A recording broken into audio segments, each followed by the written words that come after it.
TCU threw the ball 58 times with their backup quarterback today, and Josh Hoover threw for over 400 yards. TCU wins.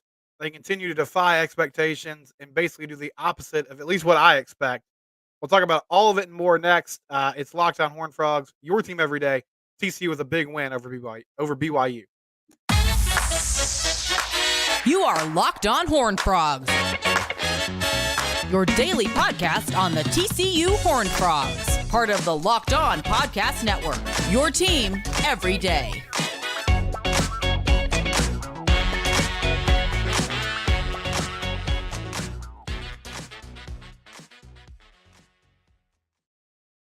That's right, Locked On Horned Frogs, your team every day. I'm your host, Steven Simcox. The Horned Frogs win. They get a victory over BYU today, 44-11. And my goodness, what a performance. What a hello to the world statement from Josh Hoover, their backup quarterback. As I said in the cold open there, 58 passing attempts today, 37 of 58 for 439 yards, 4 touchdowns, and 2 interceptions. And honestly, one of those interceptions was a tip ball off a drop. The first one was in the red zone. It wasn't a great decision. You could tell what he was thinking. He's trying to loft the ball over a linebacker and hit J.P. Richardson in the end zone, but couldn't quite do it. But that was really it. I mean, those were the only warts on an incredible ball game.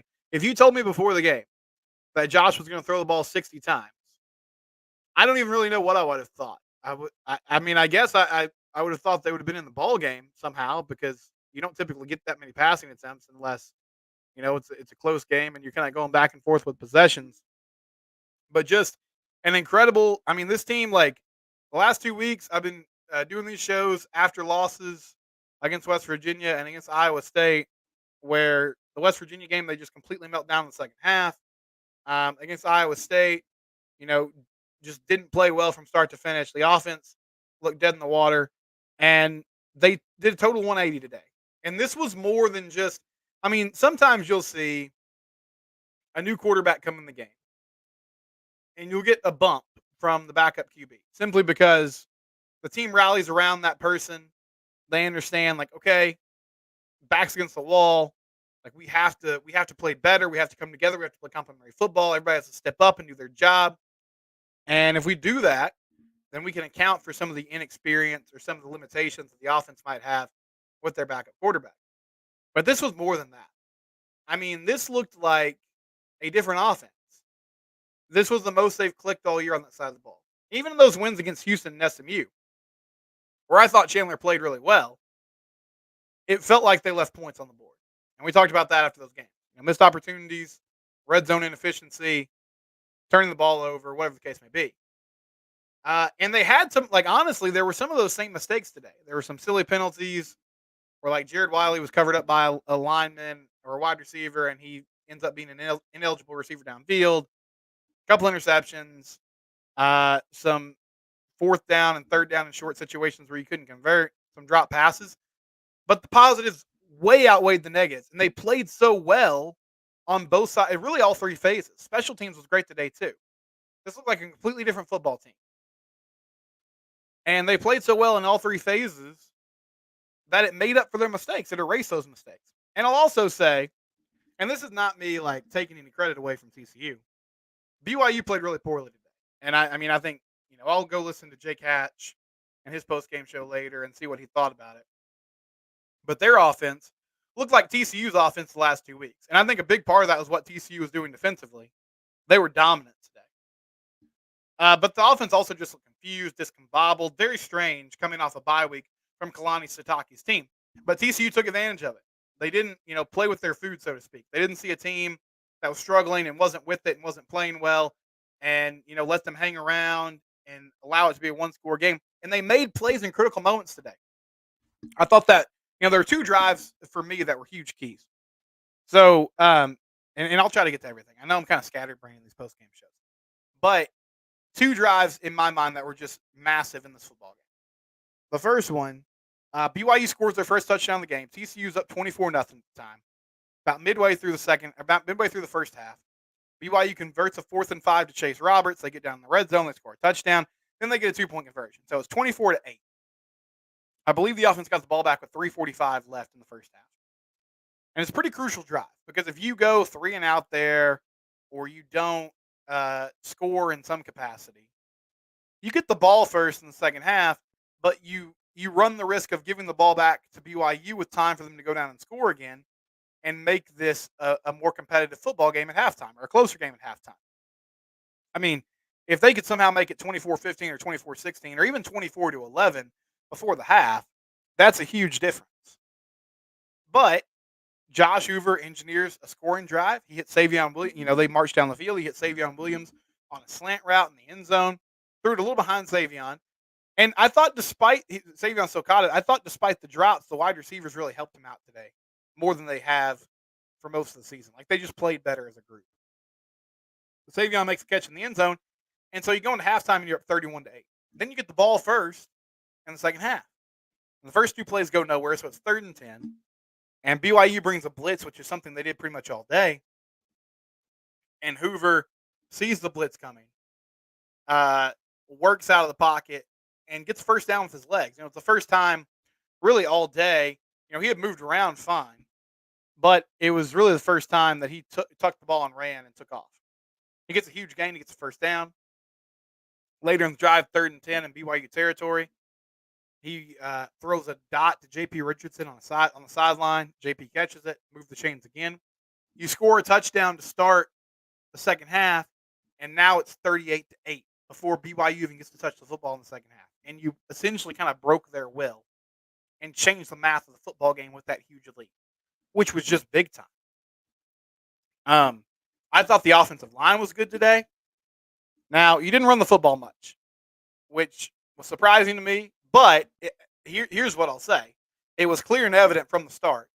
BYU said, we are going to load up the box. We don't want Amani Bailey to beat us. They were bringing a lot of pressure. And so there just wasn't a lot of, room to be had running the football. And so they kind of just abandoned it. And they were using a lot of quick game, a lot of slant pattern, stop routes.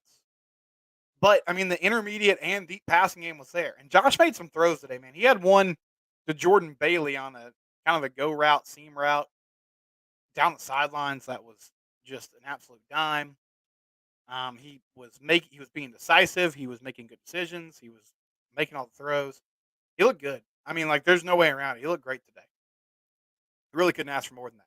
First time a TCU quarterback's gone over 400 yards since Chandler Morris did it against Baylor in his, backup quarterback crazy game when Max was hurt a few years back.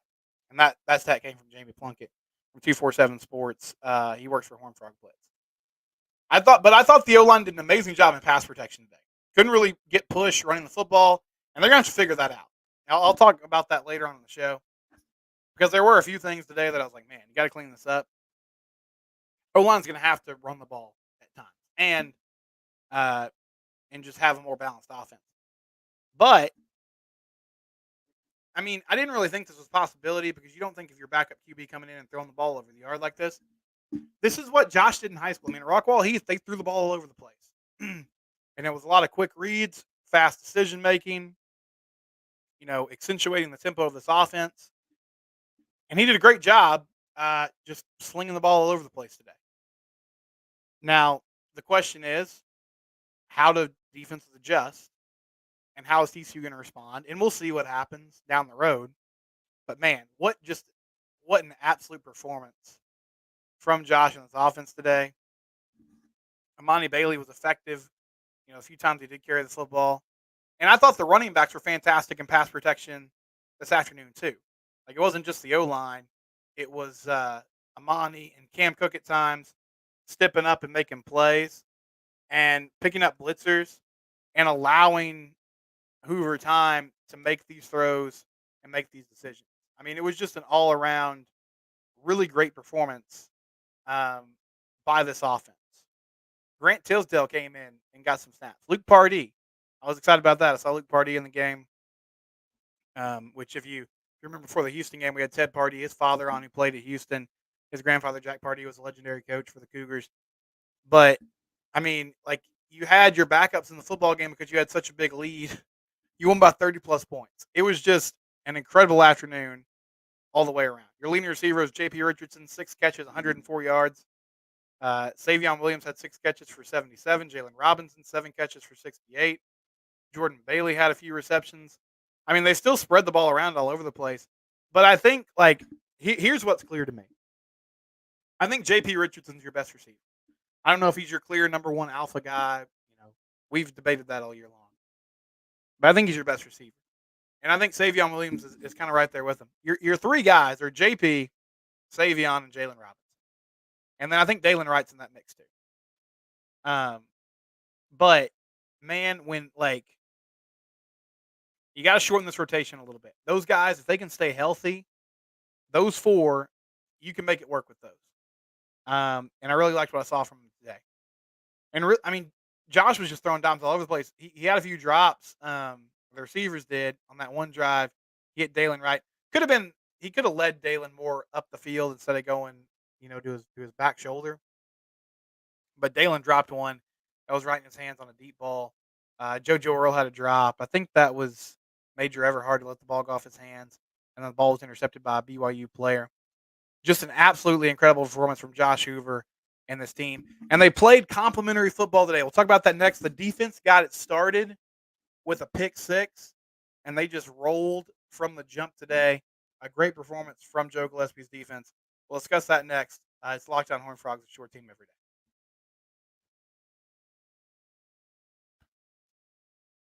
LinkedIn.com/LockedOnCollege. You can post your job for free there. If you are hiring people, if you're in the business, if you have a small business, or you have to make, high stakes hires for your company, that's a big deal. It's a huge responsibility. You want to make the right decision. It's just like recruiting. These coaches, they're evaluating players. They want players that not only are talented, but fit their system and that fit the culture on the team. So you want to get this right. And that's why you need to use LinkedIn Jobs. LinkedIn Jobs, I mean, it's where everybody goes to find work. I'm on LinkedIn. I'm active there. It's how I found, my job in the radio industry. It's how, when I transitioned out of that, it's how I got connected with somebody into a completely different field. Everybody uses LinkedIn. It's the best place to go because you can cast a wide net. You can find great talent for your company. You can add your job posting the purple hashtag hiring frame on your LinkedIn profile to spread the word that you're hiring. They have simple tools like screening questions that make it easy to focus on candidates with just the right skills and experience so you can quickly prioritize who you'd like to interview and hire. It's why small businesses rate LinkedIn Jobs #1 in delivering quality hires versus leading competitors. LinkedIn Jobs helps you find the qualified candidates you want to talk to faster. Post your job for free at linkedin.com/LockedOnCollege. Again, that's linkedin.com/LockedOnCollege. Terms and conditions do apply. LinkedIn.com/LockedOnCollege. You really couldn't script this game any better for TCU. Like, from start to finish, they did everything they wanted and more. And when you're playing with a young quarterback, it's so huge if you can find hidden points, whether that be on special teams, a big kickoff return, big punt return, or your defense forcing turnovers. And to start this football game, BYU runs a couple plays. They got 3rd and 5 at their own 30. Keaton Slovis tries to find one of his receivers on a crossing pattern. Millard Bradford steps in front of the ball, picks it off, takes it to the house. Boom, you're up 7-0 like a minute into the football game, which is exactly what you want. And then the defense follows that up with a 3 and out.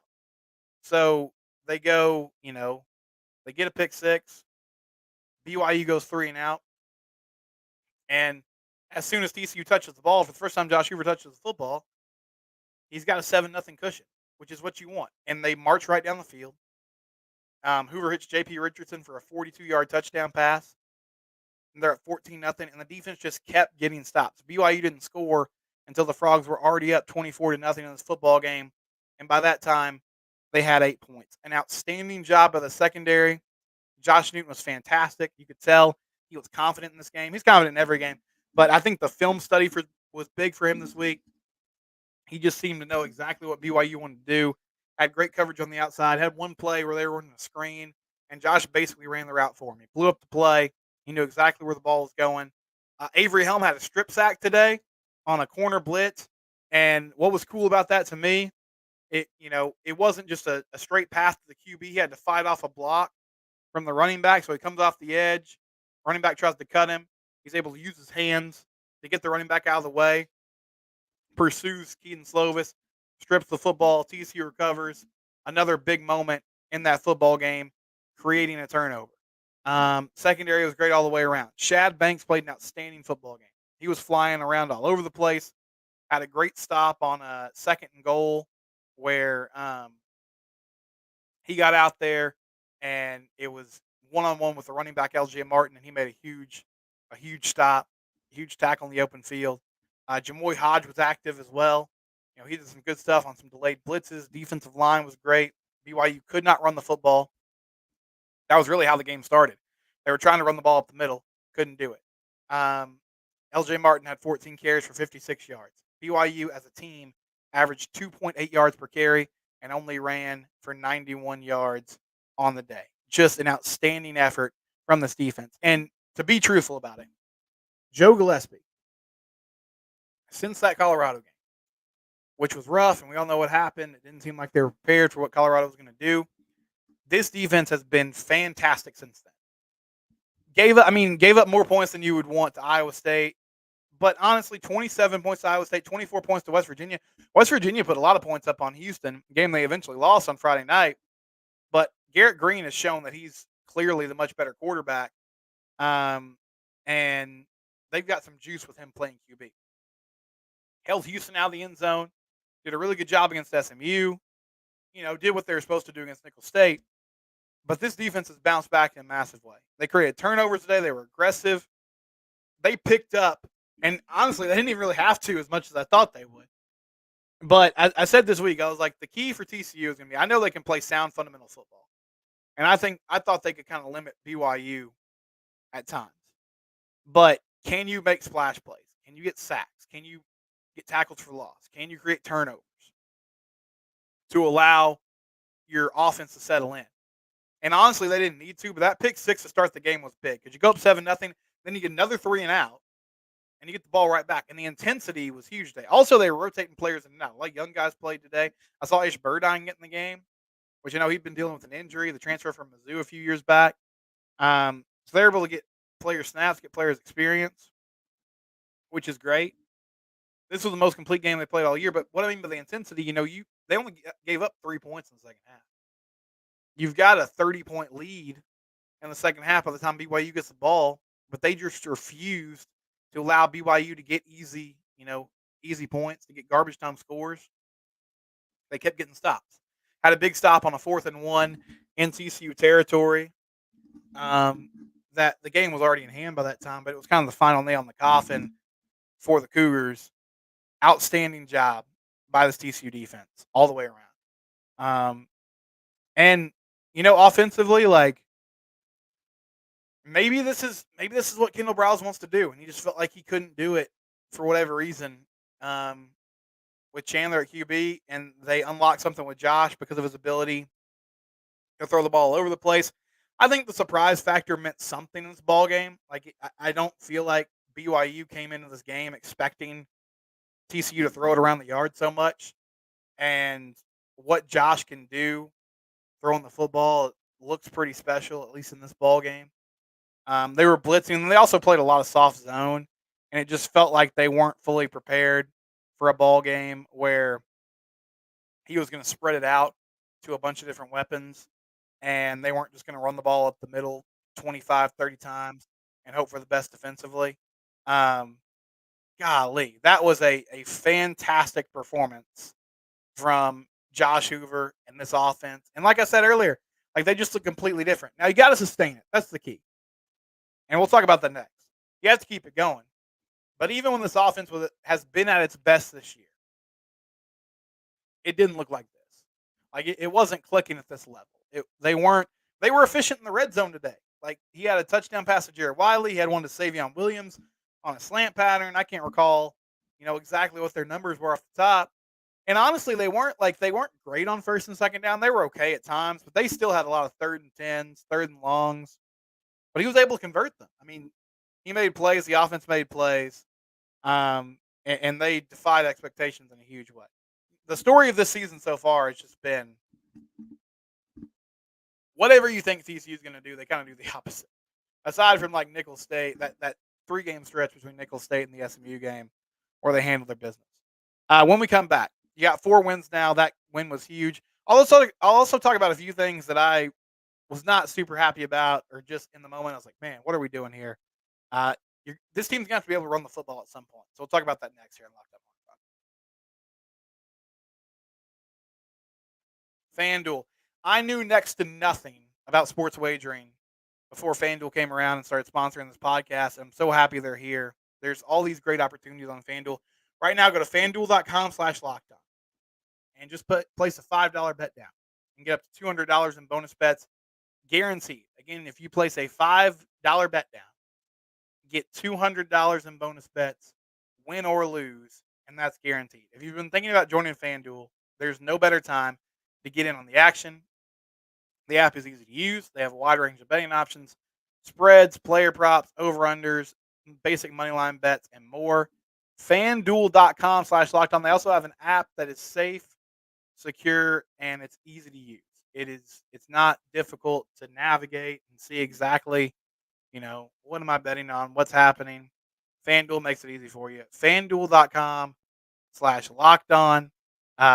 Man, what a fantastic performance by this TCU team. We'll talk about that more next. It's Locked On Horned Frogs, your team every day. I was talking about the offensive line earlier, and Steven Johnson on the 4-Star Telegram. Josh Hoover's at the podium right now. He transcribed this quote. He said, Hoover said, I threw the ball 60 times and had no pressures. He's thankful for how the O-line and his receivers helped him and supported him today. Yeah, the O-line blocked extremely well. Like, they did a fantastic job.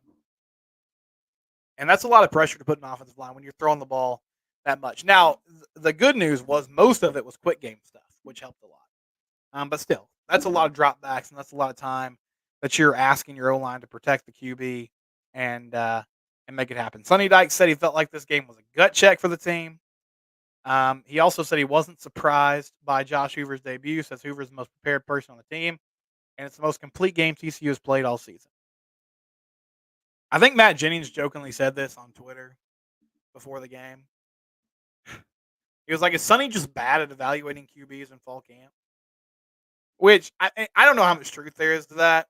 I know, like, the narrative or the story with Max was basically like, he didn't always make all the throws in practice, but when the game lights came on, he was just such a dude, such a competitor, such a gamer that he always made plays, and especially in his last year, obviously.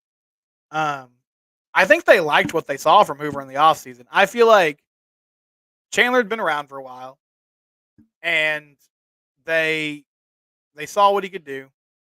And Hoover didn't get a lot of first-team reps in fall camp. I don't know if he got any. I mean, I think they kind of just predetermined in their mind Chandler was going to be the guy when the game started. Things weren't working out, especially last 2 weeks. I thought he played well against Houston and SMU. But the West Virginia game and the Iowa State game speak for themselves. And then he goes down with an injury, and now Josh plays fantastic in this game against BYU. Now, how do you sustain this, and what do you have to do? I mean, I think that's the key. We've seen before backup QBs come in and play well, and then as the year goes on, struggle. But this is a huge win for bowl eligibility purposes. Now you got 4 victories, so you just need 2 more to get to 6. And it looks like they're capable of doing more than that with Josh at the helm today. This was a true air raid type of night from Kendall Briles and company. I mean, they were throwing the ball all over the place, and he was making all the throws.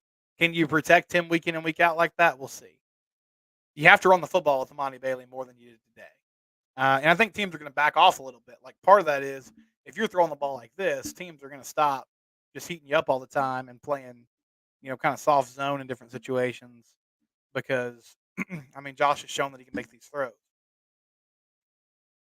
One thing I did take issue with today, and I thought overall Kendall called a great game. I mean, throwing the ball that much worked out. But 3rd and 1 and 4th and 1. They had a 3rd and 1 in the first quarter where it looked like an RPO. Josh pulled the ball from Amani Bailey and threw it to, I think it was Chase Curtis, and Chase ended up being short of the first down. And then they had 4th and like half a yard. And they run an empty set. And I know what people are going to say. Jack Best dropped the football. He ran a slant pattern. He was open. The throw was there. He dropped the ball. I get it. But why are you going empty set on 4th and 1? Like, just run a QB sneak. Like, is that in the arsenal? I don't think they've done that all year long. And I know Chandler is kind of a slight guy, but still, everybody does this now. They do, what they call a tush push, and it failed for BYU once today. But it's got like a 99%, approval rating, or not approval rating, but it works. It works 9 times out of 10. More than that, really. And TCU did it in the playoff game against Michigan last year. They ran Ja'Carrius Spivey, who's no longer there, in motion. He would get behind Max Duggan and push him. Like, run a QB sneak. Run the ball with Monty Bailey. And I get the play call technically worked, but it didn't work because the result was not there, and it was drop ball. If you don't trust this O-line to run the ball in short yardage situations, then you have to stop going for it on 4th and 1. Like, if you don't think your O-line can get a yard, and Amani Bailey can get a yard, or you can do a QB sneak, then kick the field goal. Because it doesn't make sense. There's just too many things that can happen when you're throwing the ball like that in short yardage situations. And if you want to throw it, at least bring your running back in the formation so that their defense thinks there's a chance that you could run the football. That was really my only grievance today. Had some drop passes. Had some silly penalties, but overall, a really clean game. A great performance by TCU overall. Josh Hoover lights it up in a way that we really haven't seen this year. And now they play K-State on the road. So buckle up and get ready. But, man, what a fun game. What a complete performance by this football team. And a huge bounce-back gut check win. Frogs are now 4-3. We'll cover it all week here on Locked On Horned Frogs. It's your team. We do it every day.